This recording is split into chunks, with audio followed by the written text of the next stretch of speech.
Hey YouTube, welcome back. I'm Ross with Sky Management, and today I wanted to install a Wi-Fi thermostat in my shop so that I didn't have to go out in the cold and turn the heat on and then wait for it to warm up. I could turn it on before I got out there.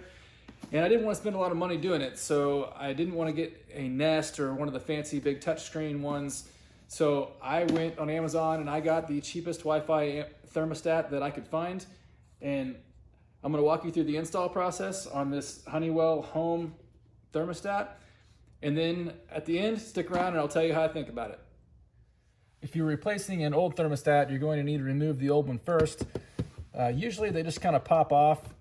Sometimes you'll have to look and see if there's a little clip or something holding it on. We'll pop the old one off. The inside is labeled with letters. Those letters correspond to different wires, and you're going to want to remember which one was which when you are ready to put the new one on. The new one does come with some little stickers that you can use to label the wires so you remember which one went to what. I find it's easiest to just take a picture of this with your phone so that you know which one went where. Also, the wires should all be color coordinated to go with the letters, to correspond with the letters on the thermostat. So the yellow one goes to Y, the green one goes to G, red to R. This should make sense that way, but just in case they're not right, I'd look over it real quick. The new Honeywell thermostat comes with a small jumper wire right here between the R and the RC. If you do not have an RC line on your old thermostat, if there's not a wire that's for an RC, then you leave that little jumper in there. If you do have the RC line, then you're going to have to pull that jumper out when you attach the new wires.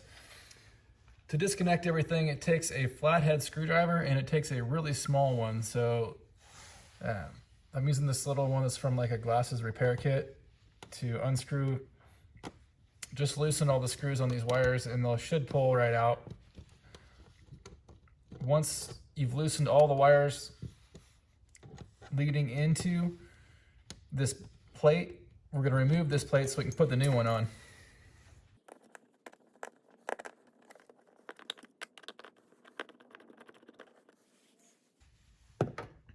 When you have all the wires disconnected from your old plate, be careful not to lose this wire back into the wall. It can be kind of hard to fish out of there. Mine's got plenty on here that it's not an issue. When you're putting on the new plate, there's a little arrow over here on the left that says up. So feed the wires through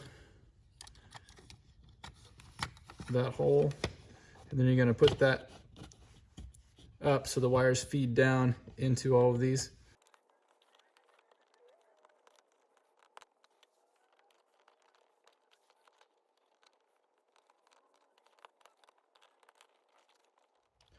Different systems work different ways, but once you get your wires plugged into where they should go, if you are unsure on where to plug in the wires, you can go to honeywell.com and there's a really good explanation on all the different types that you might have coming in and where they should go. Since mine's a heat pump, I end up having to put the white over on this W2, and then the orange one becomes the OB wire. But if you don't have a heat pump, then the white one may be on where my orange one is. So it just depends. You'll have to read your instructions and look at your old plate to see where the wires were and where they'll connect onto the new one.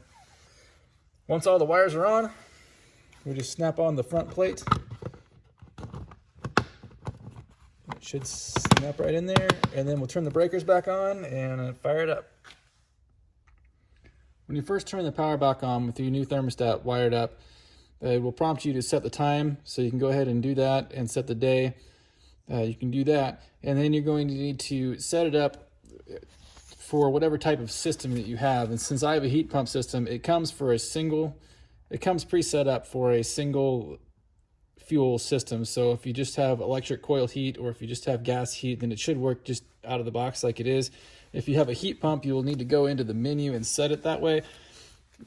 That is done on page 18 and 19 of your manual. And this is all really confusing and I hate it. So here's the gist.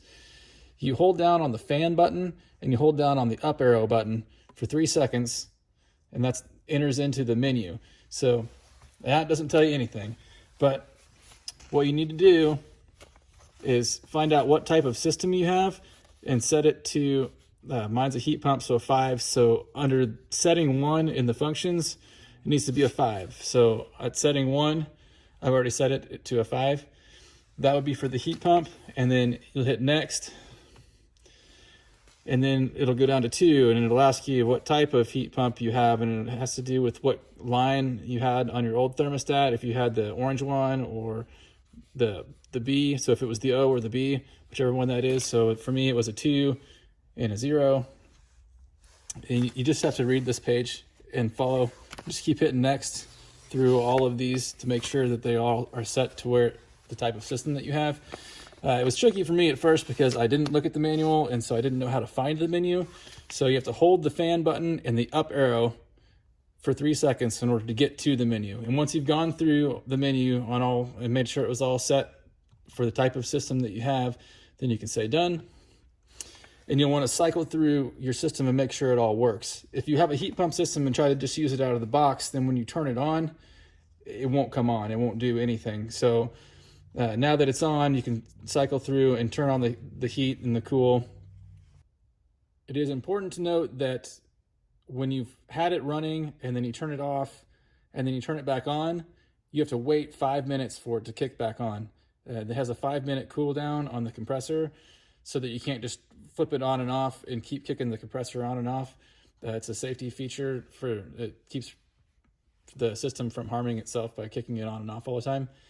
So since I had mine running, they had to wait a little bit to kick it back on. Now it's on and it's running on heat. With the heat pumps, you'll have a heat and you'll have an emergency heat where it says EM heat. That'll run whatever your backup heat system is. So mine's an electric coil. So now it's kicked over and it's running the electric coil now. I'm going to turn it off.